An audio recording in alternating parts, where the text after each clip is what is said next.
Ang importante sa akin, for example, ngayon I'm doing a lot of podcasts, especially AI Talks with the Voice Master. Ano akong show about artificial intelligence. So, ang battle cry ko, AI para sa masa. So, etong masa kasi, hindi, ang tingin nila, ang AI pang mayaman lang, pang techie lang. So, ngayon, sabi ko, hindi. Ito ay para sa lahat. So, kasi kapag hindi ganun ang mindset mo na, ay, pang mayaman lang yan. Parang sinabi mo, ay, sila lang ang pwede magkakotse, kami hindi. Baka lang ako, kaya bisikleta na lang. No.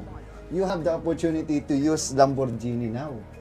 Kasi hindi naman siya, hindi siya, kumbaga, tangible. Intangible siya. So, it's just a cloud. Hindi siya nakikita, hindi siya nahahawakan.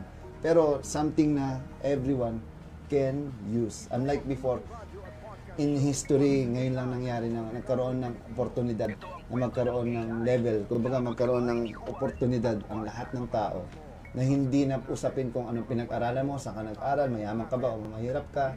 Ito na yung oportunidad mo para gamitin mo yung talento mo, vision mo, creativity mo, para maipakita mo kung ano ang pagiging tao mo o ano yung vision mo o ano yung purpose mo sa buhay.